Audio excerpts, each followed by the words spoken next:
안녕하세요. 이번 이쪽에 많이 앉았네요. 한 주간 잘 지내셨나요? 수련회 끝나고 많은 변화가 있었죠. 이제 마스크도 벗고 또 수련회에서 받은 은혜로 살아가고, 그렇죠? 이제 다시 또 주일이 돼서 우리가 함께 주님께 예배 드립니다. 우리가 예배 드리기 전에 다 같이 기도로 나갔으면 좋겠는데요. 기도 드릴 때 우리가 어제의 믿음으로 살 수 없습니다. 우리가 또 오늘의 은혜를 우리에게 부어주실 것을 주님 바랍니다. 우리에게 부어주시고 우리에게 말씀하여 주옵소서라고 함께 기도하고 시작합시다. 다 같이 기도드리겠습니다. 사랑이 많으신 하나님 아버지, 주님의 은혜를 감사합니다. 주님의 은혜로 한 주간을 살았습니다. 주님의 인도하심과 주님의 도우심으로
내게 생명 주었던 그 길 점점 이용하려 하네. 내게 사랑 주었던 그 길 다시 복음 앞에 내 영혼 서네. 주님 만나 그때 나 다시 돌아가 주님께 예배 드리며 다시 십자가의 길 걸으리. 우리 다 같이 처음부터 고백합시다. 많은 이들 말하고 많은 이들 노래는 하지만 정작 가지 않는 길 두려운 생각보다 많이 힘들고 험한 길보단 그저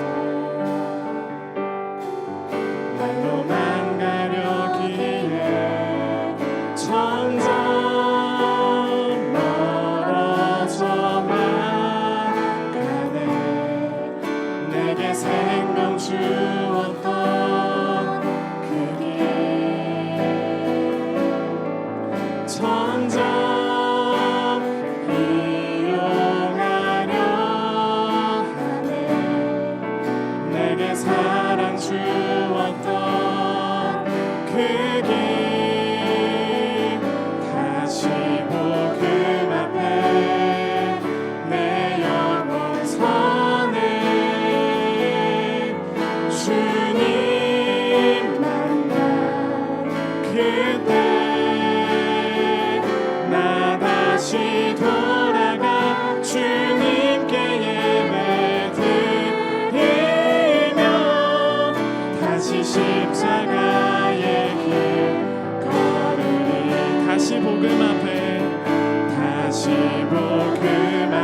주님 뜻대로 주님 뜻대로 살기로 했네. 주님 뜻대로 살기로 했네. 주님 뜻대로 살기로 했네. 뒤돌아서지 않겠네. 이 세상 사람 날 몰라줘도 이 세상 사람 날 몰라줘도 이 세상 사람 날 몰라줘도 뒤돌아서지 않겠네. 뒤돌아서지 않겠네. 뒤돌아서지 않겠네. 어떠한 시련이 와도 수많은 유혹 속에도 신실하신 주님 약속 난 붙들리라.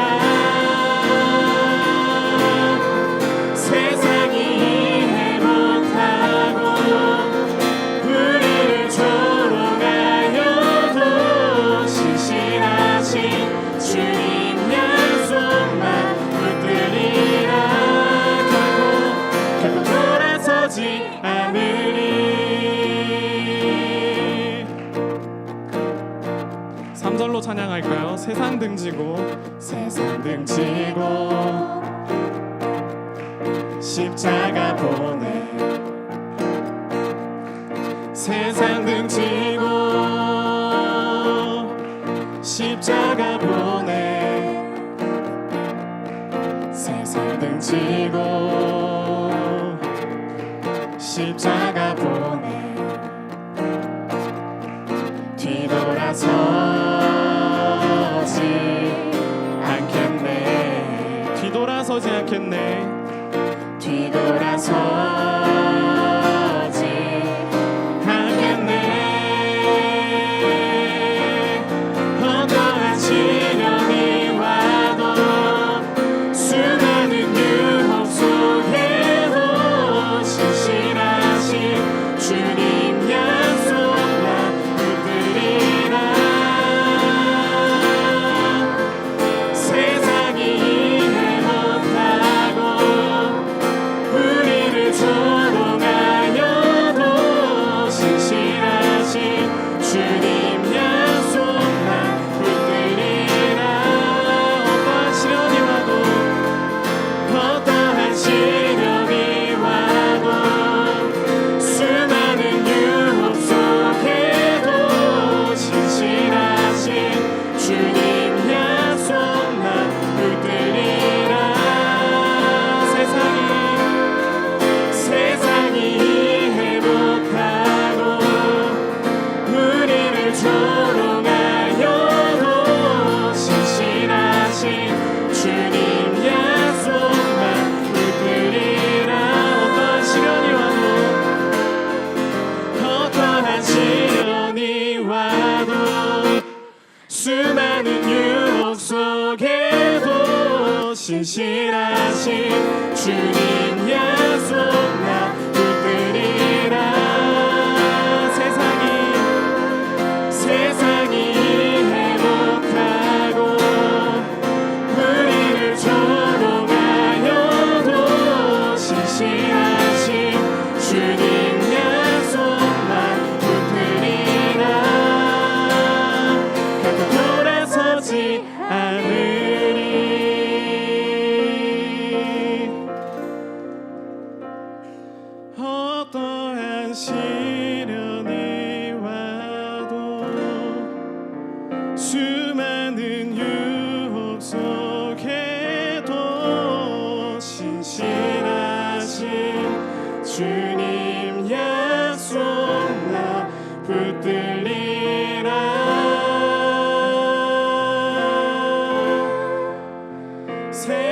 이해 못하고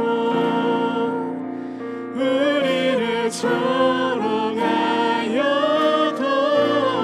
신실하신 주님 약속만 붙들리라. 한 번 더 찬양합시다. 어떠한 시련이 와도 수많은 유혹 속에도 신실하신 주님 약속만 붙들리라.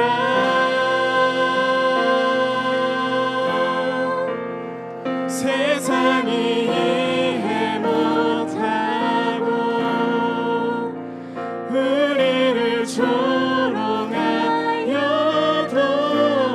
신실하신 주님 약속만 붙들리라. 결코 돌아서지 않으리.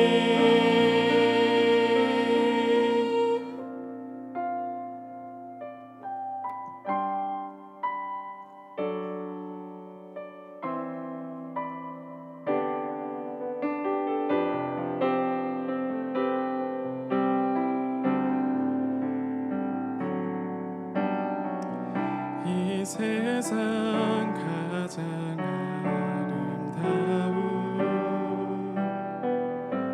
순종의 눈물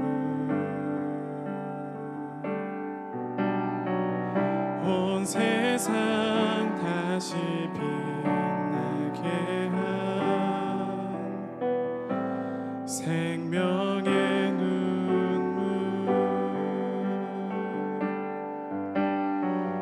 그가 이 땅에 오신 이유 죽어야 살게 되고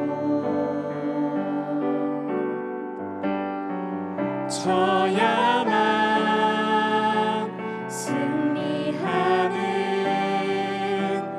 놀랍고 영원한 신비 지으신 그대로 회복시킨 우리의 창조주 그리스도 십자가의 길로 아버지 뜻 이루셨네. 그가 이 땅에 오신 이유 이제 우리에게 맡겨진 그 소망 그 사랑 그 생명 아름답고 눈부신 십자가의 길 우리가 이 땅에 살아간 이유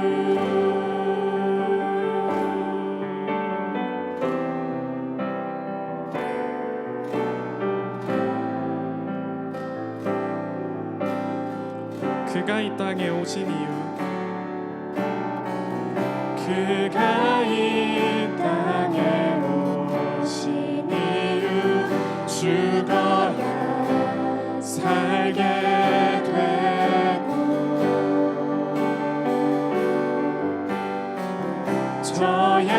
져야만 승리하는 놀랍고 영원한 신비 지으신 그대로 회복시킨 우리의 창조주 그리스도 십자가의 길로 아버지 뜻 이루셨네. 그가 이 땅에 오신 이유 이제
같이 대표 기도자 나오실 때까지 기도로 나아갔으면 좋겠는데요. 다 같이 기도 드릴 때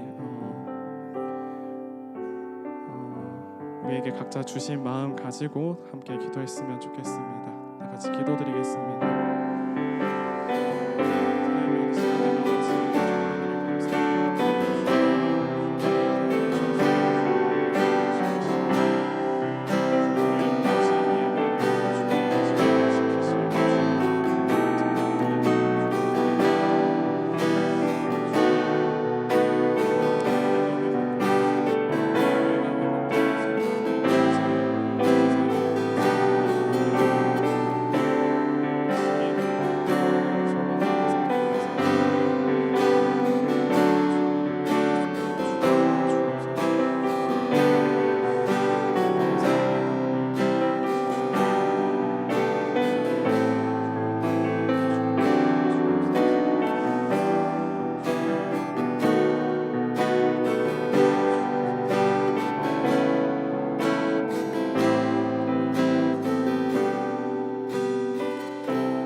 기도드리겠습니다.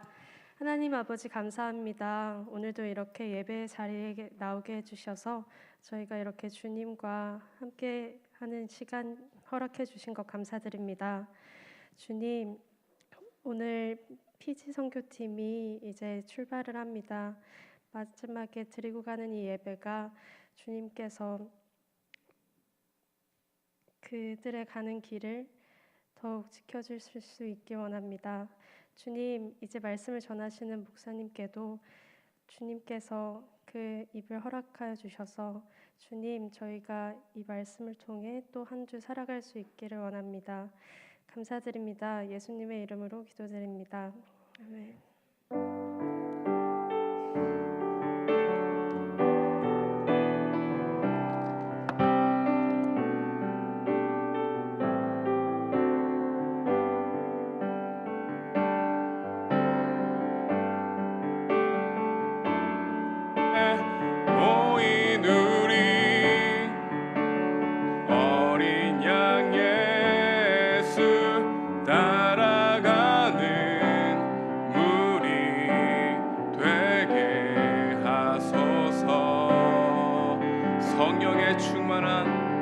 성령의 충만한 임재 안에 어둡던 우리는 밝아져서 주를 보게 하소서.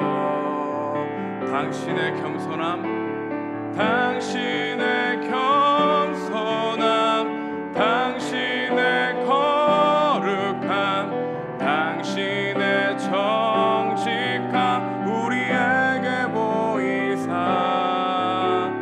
내 안에 교만함, 내 안에 천박함, 내 안에 거짓됨 모두 벗어버리고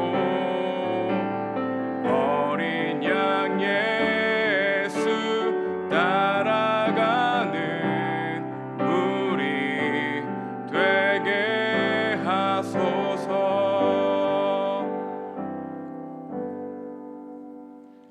오늘 선포될 하나님의 말씀은 요한복음 2장입니다.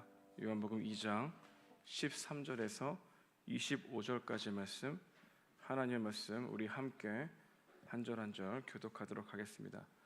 하나님의 말씀 받들어 읽겠습니다. 유대인의 유월절이 가까운지라 예수께서 예루살렘으로 올라가셨더니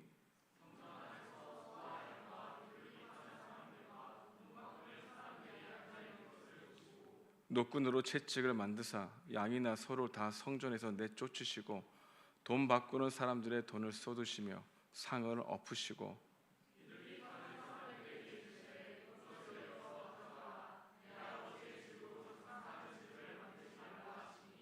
제자들의 성경 말씀에 주의 전을 사모하는 열심이 나를 삼키리라 한 것을 기억하더라.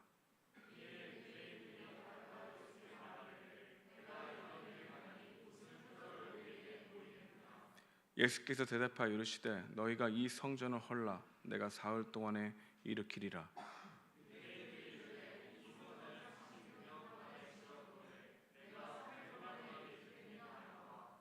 그러나 예수는 성전된 자기 육체를 가리켜 말씀하신 것이라.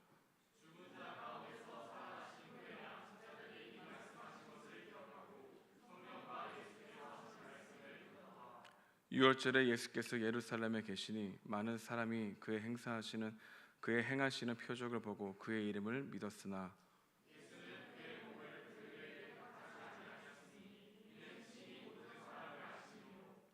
또 사람에 대하여 누구의 증언도 받으실 필요가 없었으니 이는 그가 친히 사람의 속에 있는 것을 아셨음이니라. 아멘. 우리가 읽는 오늘 이 말씀은 사람들이 소위 성전 정화 사건으로 이야기합니다. 정화란 무엇일까요? 더러운 것을 깨끗하게 만드는 것을 정화라고 이야기합니다. 더러워졌다는 것은 본래 깨끗했다는 말일 것입니다. 시간이 지나가면서 때가 끼고 본래의 모습을 잃어버리는 것이 타락의 과정이죠. 하나님을 예배하는 성전이 시간이 지나가면서 상점이 되어버린 것에 예수님은 격렬한 분노를 일으키셨습니다. 오늘 본문 이렇게 시작합니다. 14절인데요. 제가 읽겠습니다. 성전 안에서 소와 양과 비둘기 파는 사람들과 돈 바꾸는 사람들이 앉아 있는 것을 보시고 노끈으로 채찍을 만드사 양이나 소를 다 성전에서 내쫓으시고 돈 바꾸는 사람들의 돈을 쏟으시며 상을 엎으시고. 예수님이 왜 분노하셨을까요? 이것에 대해서 좀 더 여러분과 깊이 이야기를 나눠보고자 합니다. 이스라엘 남자라면 매년 3번씩 성전에 올라가 예배를 드렸어야 됐습니다. 제사를 드렸다는 것이죠. 유월절과 장막절과 초막절인데요. 이 절기는 예수님이 구원해 주신 것에 대한 감사, 하나님이 구원해 주신 것에 대한 감사, 그리고 이진비와 늦은비를 주신 것에 대한 감사, 그리고 소출을 풍성하심에 대해서 감사하게 드리는 제사 예배였다는 것을 볼 수 있습니다. 이것이 율법으로 정해져 있었거든요. 매년 이 절기에 순례객들로 넘쳐났습니다. 멀리 인도에서 향품을 가져오기도 하고 로마 제국의 여러 도시에서 예루살렘에 있는 성전으로 향해 순례객들이 걸어오게 됐는데 그냥 걸어오지 않고 흠 없는 재물을 가지고 왔습니다. 여러분 생각해 보시죠. 멀리 있는 사람이 흠 없는 재물이었던 소나 양과 비둘기 같은 것을 가지고 올 때 흠이 있게 될 확률이 너무나 컸겠죠. 그리고 여러 도시에 살다 보니까 환전세를 그 이스라엘에 사용하는 돈으로 냈어야 되는데 그것이 없다 보니 성전세를 내지 못하고 돌아가는 경우도 허다했습니다. 흠 없는 재물이어야만 했기 때문에 예배를 드리러 왔던 간절한 마음으로 드리던 많은 사람들이 멀리서 왔지만 드리지 못했던 것이죠. 이런 문제가 발생한 것입니다. 그래서 성전 당국이 한 가지 묘안을 생각했습니다. 어떤 묘안이었냐면은 흠 없는 소와 양과 재물을 멀리서 오는 사람들에게 제공해 주는 대신에 돈을 받게 되었던 것입니다. 맨 처음엔 편리를 제공하기 위해서죠. 멀리서 오는 사람들이 예배를 잘 드릴 수 있기 위한 방편이었던 것입니다. 그랬던 환전소도 세워놓은 겁니다. 왜냐하면 정말로 성전세를 잘 드릴 수 있게 말이죠. 근데 시간이 지나가면서 사람들의 마음이 점점점 편리를 추구하게 되었고 흠 없는 재물을 직접 키우면서 그걸 잘 양육하면서 하나님께 드릴 정성스러운 마음이 사라지듯이 성전에 가면은 흠 없는 재물을 살 수 있지라고 하는 마음으로 예배 자리에 오게 되었고 사람들은 예배를 드리는 것보다 흠 없는 재물이 더 중요했기 때문에 흠 없는 재물을 사기 위해서 하나님께 드리는 순례의 마음보다는 어떻게 하면 흠 없는 재물을 살 수 있을까라고 하는 그런 마음에 집중하게 되었고 그래서 성전에 올라왔을 때 예배를 드렸다고 하는 자긍심만 가지면 된다라는 생각에 오히려 나는 할 일을 다 했다라는 생각을 가지게 되었고 이 마음을 알았던 성전 당국은 어떻게 해서든 이익을 보아서 흠 없는 양과 재물들을 더 많이 만들기 위해 애를 썼고 그런 가운데 하나님이 빠진 종교적 현상만 남은 곳이 성전이 되어버렸다라고 하는 것입니다. 이것을 통해 예수님은 극히 분노하셨다는 것이죠. 처음엔 예배자들의 편리함을 위해서 제공된 것이지만 점점 규모가 커지면서 이권이 늘어가게 되었고, 돈과 이권이 끼어들면 그 다음부터는 돌이킬 수 없는 강으로 흘러가게 되는 것이죠. 어느 순간 성전에 들어와서 예배를 드리는 것보다 사람들이 눈에 보이기 시작하고, 재물들이 보이기 시작하고, 우리 현대식으로 말하면 옆에 있는 사람의 옷이 보이기 시작하고, 패션이 보이기 시작하고, 주님께 예배를 드렸다, 내가 앉아있는 장소에서 하나님께 드렸다는 그 만족감만 가지고 되는 것이지, 하나님에 대한 그 알고자 하는 마음이 점점 흐려졌다는 것을 보게 되는 것입니다. 교회는 장사터로 변할 가능성이 큽니다. 사람이 많이 모인 만큼 죄성도 많이 서식하기 때문입니다. 사람이 많이 보이다 보면은 교회 안에 엉뚱한 생각을 하는 사람들이 있습니다. 다양한 이유와 목적을 가지고 사람들을 이용하려고 하는 마음이 있는 것이죠. 성조의 교제를 자신의 목적으로 삼아라고 하는 자기 중심성이 우리 가운데 언제나 있기 때문에 교회는 위험합니다. 하나님보다 자신의 유익을 먼저 생각하면 언제나 변질의 위험이 가까이 있는 것이죠. 그래서 본래의 의도와 목적을 계속해서 확인해야 합니다. 왜 교회에 다니는지, 나는 왜 이곳에 예배를 드리는지 목적을 늘 상기해야 된다는 이야기입니다. 그렇지 아니하면 처음에는 좋은 의도로 시작했지만 시간이 지나면서 정성보다는 편의 위주로, 은혜보다는 공로로, 내용보다는 형식으로, 제사보다는 제물로, 드리는 것보다는 사역을 취하는 것으로, 하나님 중심으로보다는 사람 중심으로 이동하게 되는 변질이 일어나게 된다는 것입니다. 본래의 목적을 놓치게 되면 그 다음부터는 변질이 가속화되는 것입니다. 우리의 모든 활동은 이런 부분이 있습니다. 처음에 동기를 좋았지만 그 동기가 점점 흐려지게 되는 것이죠. 흠 없는 재물을 가지고 왔던 그들, 그리고 그들을 제공했는 그들은 정말로 편의를 위해서 봐준 것이지만 어느 순간 그 편의에 대한 동기가 달라지게 되었습니다. 여러분이 이 자리에 오셨을 때 여러분의 마음의 동기를 한번 살펴보셨습니까? 어떤 마음으로 이 예배를 드리고 있나요? 수련회를 갔다 와서 은혜가 많이 받았던 여러분들은 그 은혜를 가지고 지금 이 자리에 서 있습니까? 아니면 오늘도 예배를 드리는 시간이지 2시니까 맞춰서 오시는 데에 더욱더 집중했습니까? 여러분 생각해 봅시다. 우리는 편의를 위해 가장 본질적인 것을 포기할 때가 참으로 많습니다. 신앙생활에 편리주의가 들어오면 너무나 위험합니다. 편리를 추구하다 보면 끝이 없습니다. 인간은 편리함을 이기지 못합니다. 편리함을 따라가다 보면 더 편해지고 싶죠. 그리고 그곳에 갇히게 됩니다. 여러분 신앙생활에 가장 무서운 건 편리주의를 경계해야 합니다. 지금도 우리에게 밀고 들어오는 유혹들이 많습니다. 편안하게 적당히 신앙생활하고 오히려 하나님을 알고 있는 지식이 있다고 생각하는 자신이 믿음이 있다고 생각하여 오히려 안정감을 누리고 우리가 이 예배를 종교적 의식으로 착각할 수 있다는 의미입니다. 그런 의미로 조심해야 한다는 것이죠. 우리 청년 여러분들이 영적인 삶을 위해서 불편을 감수할 수 있는 은혜가 있길 소망합니다. 편리함을 추구하다 보면은 정성이 사라집니다. 하나님에 대한 대상이 사라져 버립니다. 예배의 마음에 진심을 담는 노력이 사라집니다. 제가 여러분들에게 쓴소리를 좀 하겠습니다. 여러분 청년 1부 예배가 몇 시입니까? 2시입니다. 여러분 이 예배에 늦지 않게 와서 예배를 준비하는 시간이 필요할까요? 필요하지 않을까요? 필요합니다. 여러분 지금 여러분들이 설교를 들으면서 예배를 드린다고 생각하지만 설교는 언제 결정나냐면 여러분 예배의 승패는 언제 결정납니까? 예배를 드리기 10분 전입니다. 여러분 그때 무엇을 준비하고 이 자리에 오셨습니까?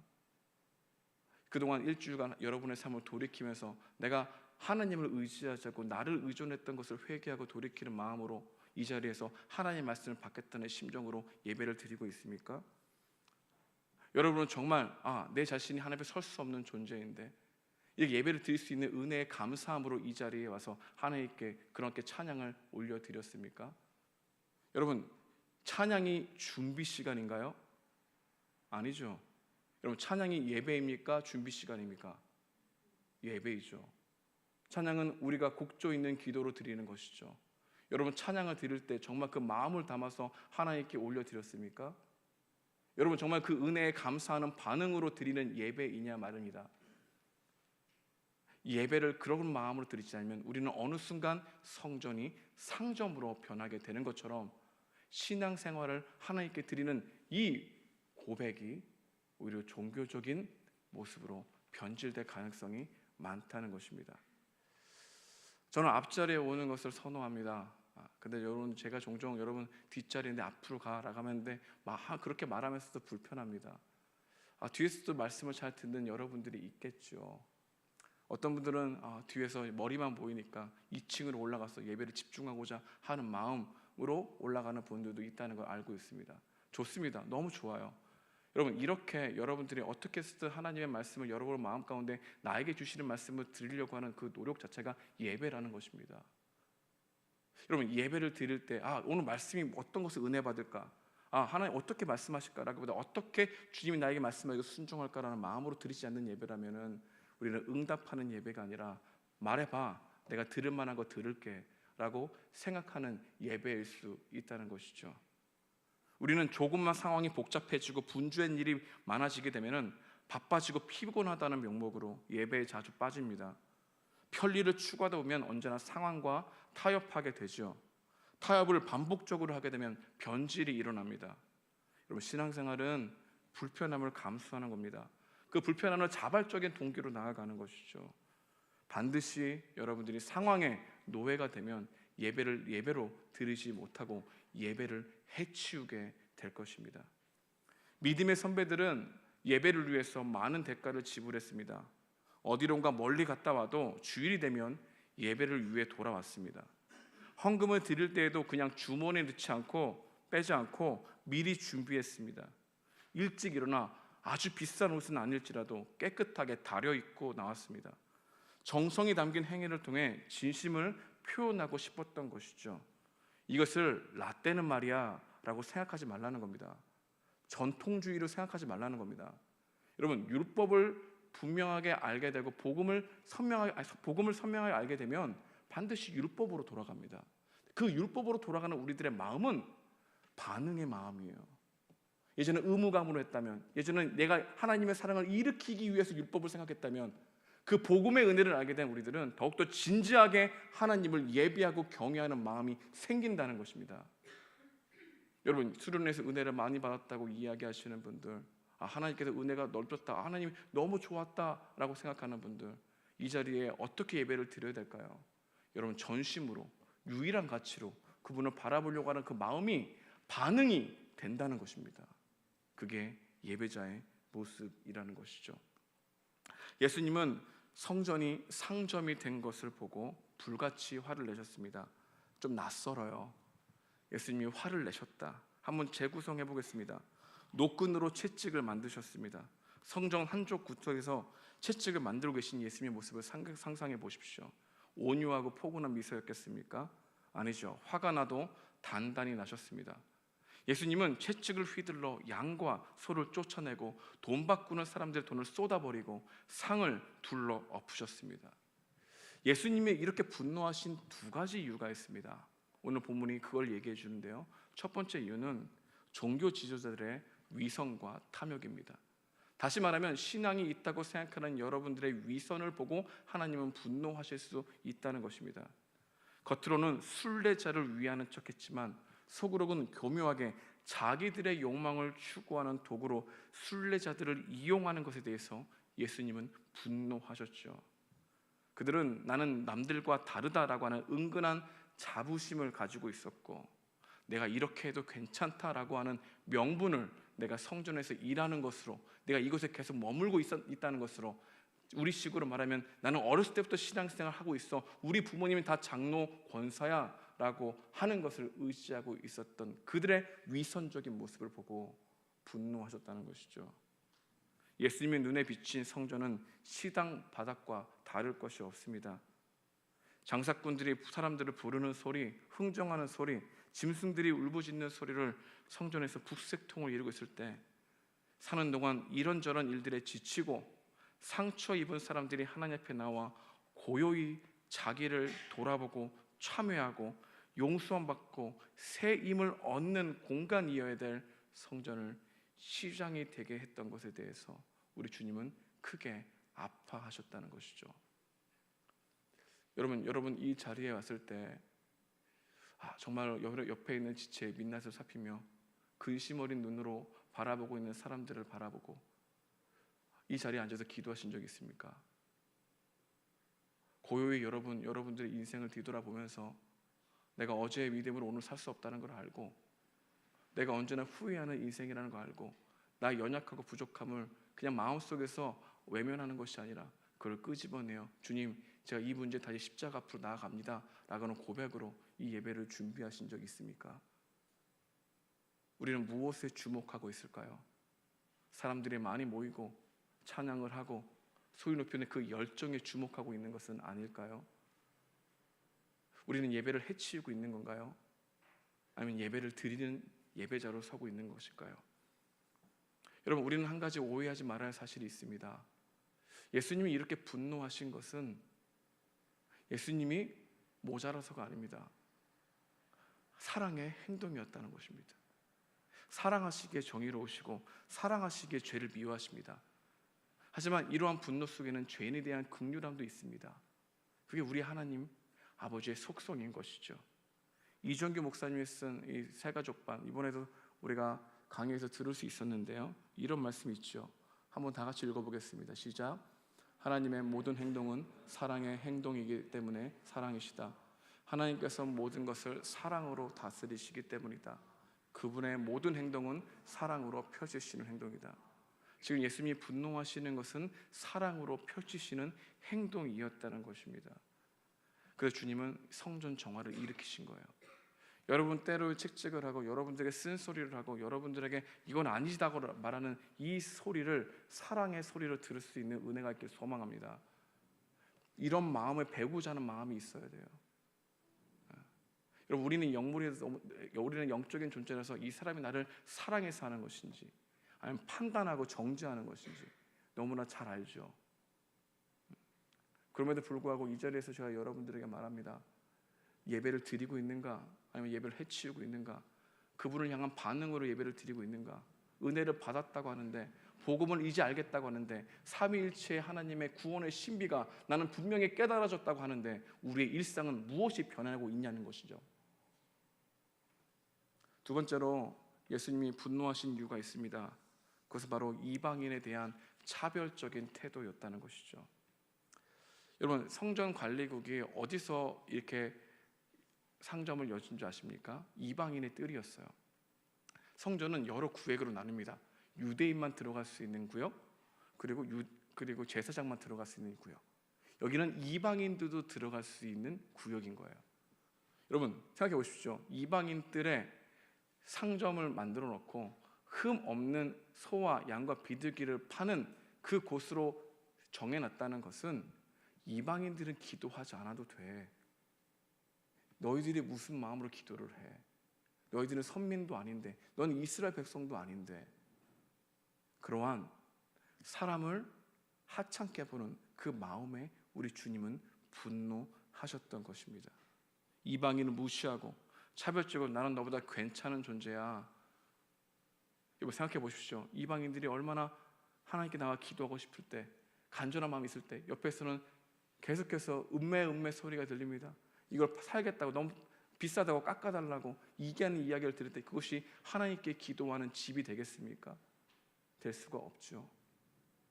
여러분, 하나님이 언제 분노하십니까? 하나님이 언제 정의로우심을 드러나십니까? 이웃에 대한 배려가 전혀 없는 예배자로 섰을 때, 하나님이 옆에 있는 이웃을 향한 관심 없이 나의 종교심을 채우고자 이 자리에 앉아있는 우리 모습이 심화될 때 하나님은 분노하실 수 있는 하나님이라는 것이죠. 말씀을 적용하기 원합니다. 오늘 우리에게 주시는 메시지가 있는데요, 세 가지를 말씀드리기 원합니다. 예수님은 예배 회복을 위해 분노하셨다는 겁니다. 이것은 사랑의 행동이었다는 것이죠. 여러분, 예배가 회복된다는 것 어떤 것일까요? 뜨거운 감정으로 주님을 찬양하는 걸까요? 아닙니다. 여러분이 받은 은혜를 돌려드리고자 하는 마음으로 예배 드리는 게 예배의 회복입니다. 우리가 월십, 예배를 드린다 하잖아요. 가치를 담아 돌려드리는 겁니다. 다시 말하면 우리에게 주신 그 십자가의 은혜, 죄사함의 은혜에 감격하여 하나님 영광 받으옵소서라고 하는 마음으로 드리는 예배가 진정한 예배라고 하는 것이죠. 여러분 정말 가치를 돌려드리고자 하는 마음으로 이 자리에 섰습니까? 여러분을 구원하신 은혜가 너무나 커서, 여러분을 위해 십자가에 대신 지신 그 은혜가 너무나 커서, 나의 연약함과 나의 죄성을 더욱더 아무도 변함없이 신실하신 그 그리스도의 은혜가 내가 너무나 감격하여 이 자리에서 그 여러분의 고백과 말과 행동과 시간으로 드리려고 하는 마음으로 정말로 예배 드리고 있다면 하나님이 기뻐 받으시는 예배인 줄 믿습니다. 두 번째로 오늘 우리에게 주시는 메시지가 있다면 성전을 바르게 이해해야 한다는 것입니다. 우리들은 이원화하는 것에 익숙합니다. 공간을 이원화시켜요. 예배 드리는 공간, 여러분 이 공간이 특별한 곳이죠. 우리는 이 공간은 하나님이 거하신다고 생각하고 이 공간 밖에는 하나님이 거하시지 않는다고 하는 무의식 속에서 살아가는 경우가 많습니다. 여러분 이 자리에 올 때 제가 기억나는 성도님 한 분이 계십니다. 새벽 예배를 드릴 때였는데요, 저 뒤에서 딱 오실 때 이 강단을 보고 인사를 하는 거예요. 지극히 할머니셨는데요, 그리고 앉아서 열심히 하나님을 향해 찬양하는 겁니다. 제가 지금 이곳에 하나님이 계시다라고 생각하는 건가? 라고 하는 마음도 들었지만, 오히려 제가 한 가지 확실했던 것은 그분이 하나님이 나와 옆에 함께 계신다, 이곳에 하나님이 거하신다라고 믿는 믿음으로 그런 행동을 했다는 것이 느껴지는 예배자의 모습이었어요. 여러분 이곳에 하나님이 계십니다. 하지만 노래방에도 하나님이 계십니다. 여러분 있는 자취방에도 하나님 계십니다. 악행을 모의하고 있는 곳에서 하나님 계십니다. 저기 바다 시면에도 하나님은 계십니다. 근데 우리의 죄성은 언제나 하나님을 공간에 가다두려 합니다. 어떻게 가다두려 할까요? 이곳에서 내 마음을 잘 성찰해 봐야지. 하지만 성전 밖으로 나아가면은 오히려 다른 사람으로 변해 있습니다. 하나님을 없는 것처럼 생각합니다. 없는 것처럼 말합니다. 없는 것처럼 표정을 짓습니다. 우리는 언제나 이렇게 이원화시켜요. 여러분이 있는 공간과 이곳에 있는 성전을. 이곳은 거룩한 곳이라고 생각하고 여러분이 있는 곳은 거룩하지 않다고 생각합니다. 아닙니다. 하나님은 어디에나 계십니다. 우리 주님은 여러분이 함께하는 그 어디에도 함께 계신 하나님입니다. 한 장소에 가둬둘 수 없는 하나님이십니다. 우리 시편 139편인데요, 우리 함께 읽어보도록 하겠습니다. 시작.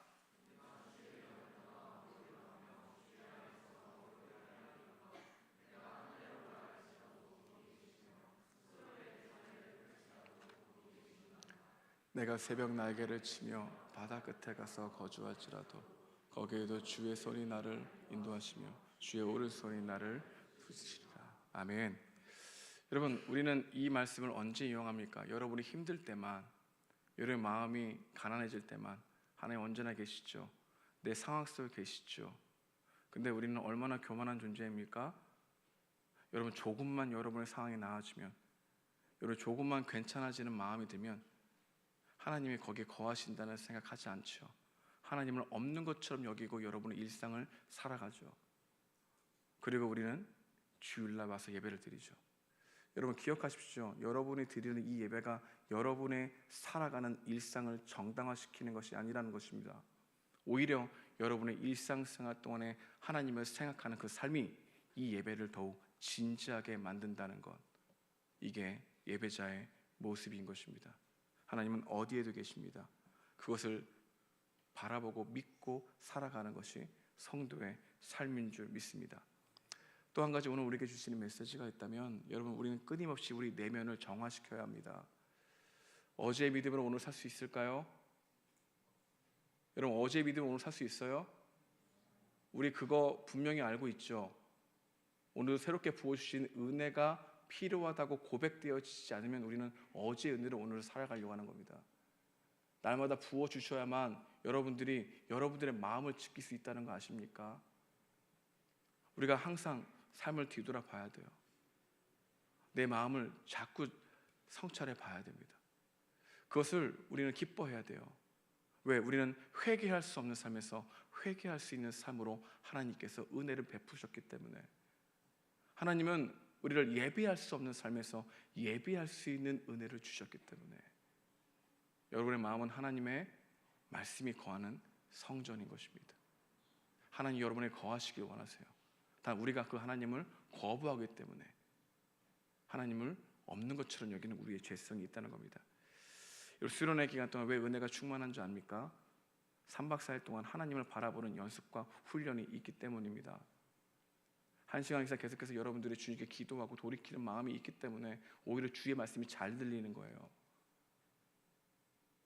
여러분의 그 은혜의 잔치가 계속되기 위해서는 우리 삶의 매일매일이 하나님과 예배드리는 장소여야 되고, 그곳이 하나님을 영화롭게 하는 시간이어야 되고, 하나님을 더욱 갈망하는 곳이어야 합니다.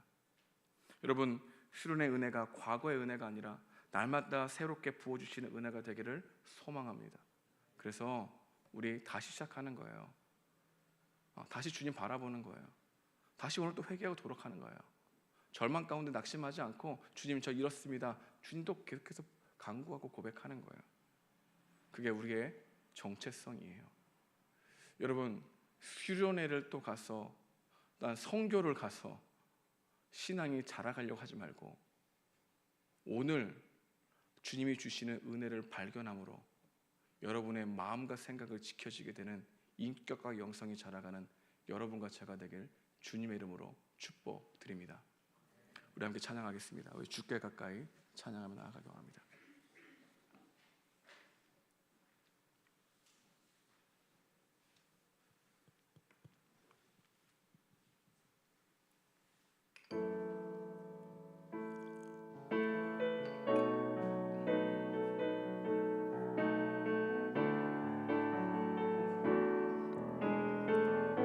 주께 가까이, 주께 가까이 날 이끄소서.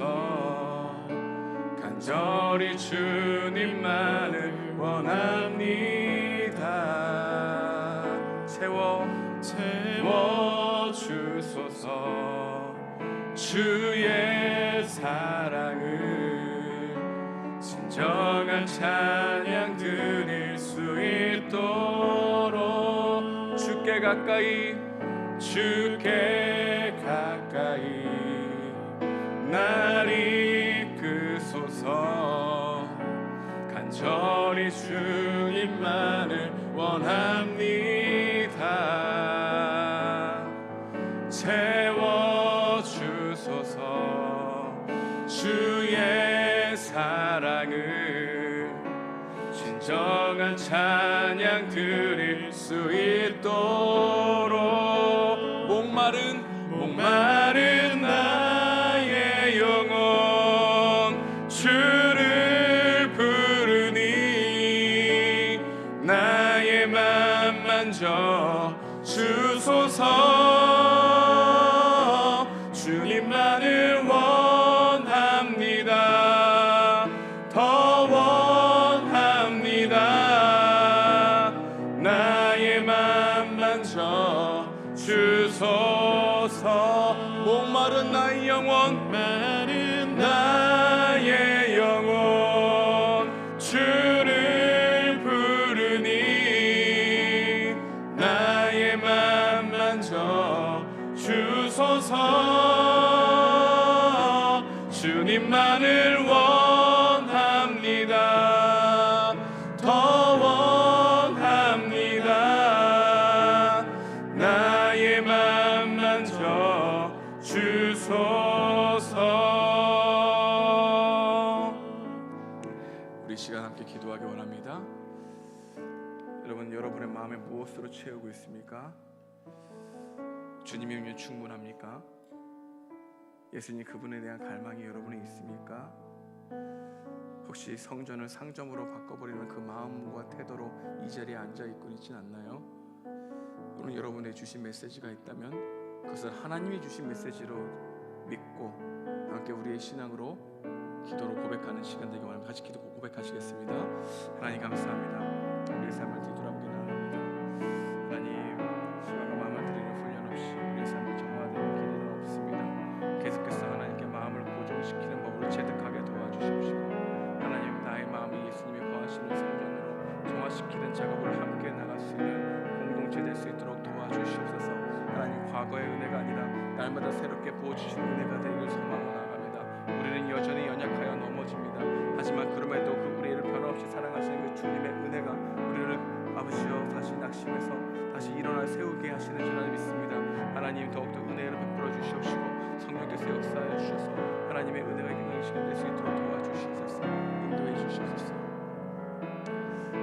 서로 얹어주시면 제가 여러분을 위해 기도합니다. 주님 감사합니다.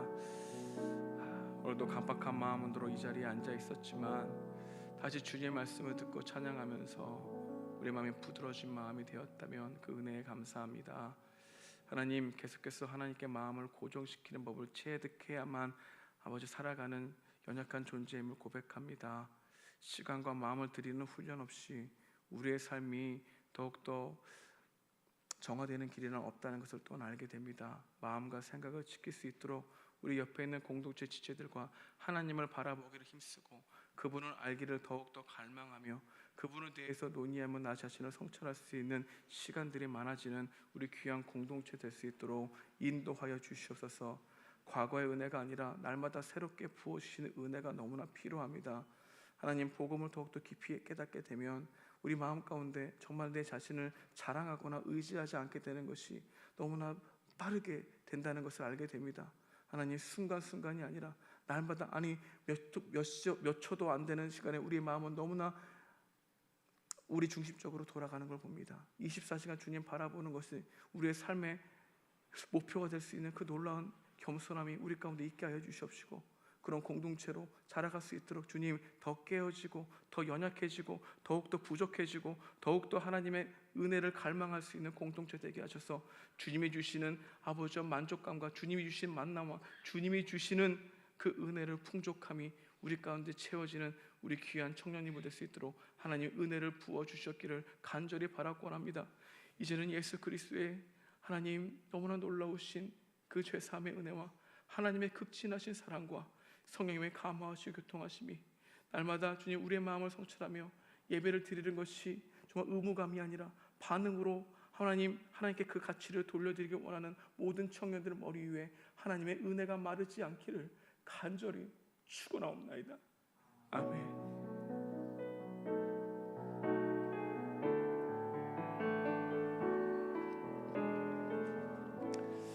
우리 선교팀 잠깐 올라오시고요. 이 시간 우리가 잠시 선교팀과 함께 나누는 시간을 좀 갖도록 하겠습니다. 저희가 3시 반 정도에는 떠나야 돼서 선교팀 잠깐 나오셔서 함께 여러분들에게 기도 부탁하고 또한 찬양하고 여러분의 파송을 받고 이제 피지로 가려고 합니다. 총 17명의 청년과 인솔자인 저와 함께 18명이 오늘부터 18일까지 2주간 함께 살아야 됩니다. 여러분 함께 산다는 것에 대해서 은혜가 충만하죠. 함께 사는데 더욱더 매일매일 은혜가 필요하고 복음이 필요한 존재들입니다. 이들을 위해서 기도해 주시고 함께 나아가면 좋겠습니다. 이들이 특성을 준비했는데 함께 찬양하겠습니다.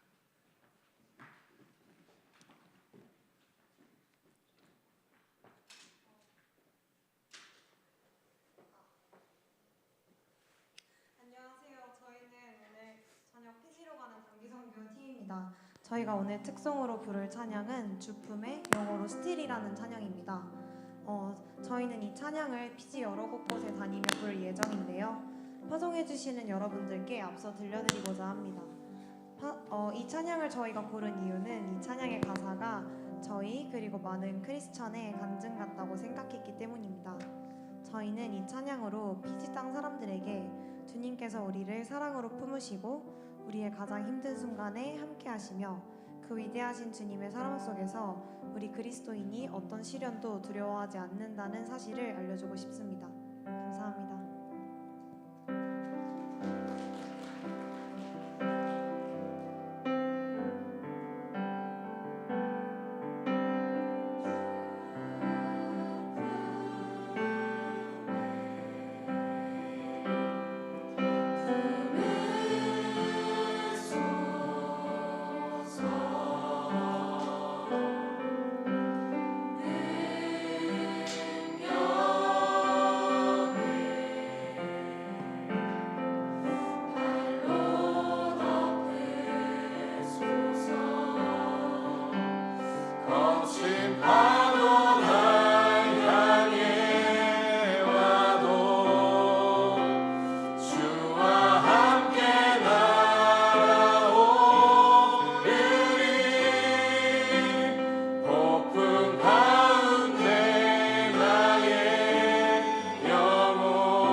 2주간 여러분들 우리 선교팀을 위해서 많이 기도해 주시고 제가 없고 또한 청년들이 없는 가운데서도 우리 공동체를 돌아보고 옆에 있는 지체들과 함께 가족 모임을 하시면서 함께 민낯을 살피는 우리의 사랑의 이 노력들은 계속되어야 될 줄 믿습니다.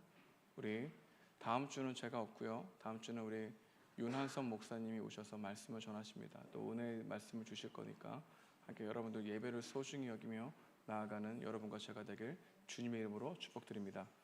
오늘 광고는 우리 김찬종 우리 형제님께서 해주시겠습니다.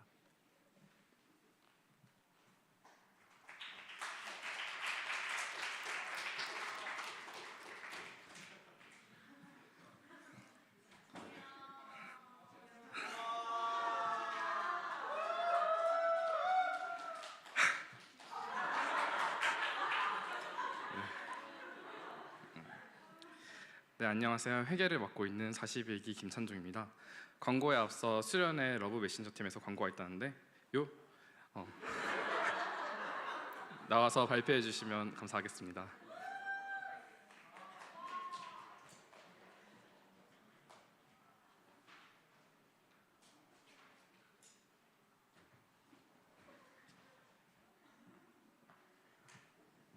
안녕하세요. 수련회 러브 메신저 팀입니다.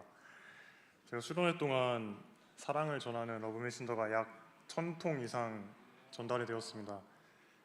두 가지 이벤트를 했는데요. 그 당첨자 먼저 발표하도록 하겠습니다. 먼저 전체에게 기회가 주어졌던 러브 메신저 랜덤 추첨 당첨자입니다. 보여주세요. 40기 이준성, 41기 정다운, 43기 정영민 당첨되셨습니다. 이분들이 받게 될 상품은 공차 기프티콘이고요. 그 다음은 이제 랜덤 특정 등수 당첨자인데 저희가 2023년이니까 23등을 뽑았어요. 근데 전체 42분이 이제 지원해 주셨거든요. 23등 당첨자 보여주세요. 43기 강채민입니다. 상품은요 맥도날드 세트 기프티콘입니다. 그리고 이제 두 번째 이제 미션 러브 메신저 당첨자인데요. 맨 마지막 단계가 9분이 오셨어요. 9분이 이제 맨 마지막 미션이 목사님께 러브 메신저를 쓰기였는데 평소 저희 청년들끼리는 많이 쓰는데 목사님께 많이 안 쓰는 것 같아서 한번 넣어봤습니다. 당첨자 보여주세요. 41기 박주혜, 41기 장예신, 41기 조혜은 당첨됐습니다. 이분들이 받게 될 상품은 베라 기프티콘입니다. 네, 저희는 사랑을 전합니다. 러브 메신저 팀이었습니다. 감사합니다.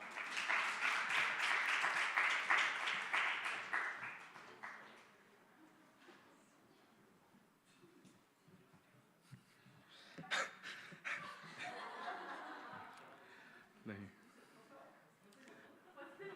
다음 넘겨주시면. 네. 예배 자리에 나오신 모든 분들 환영합니다.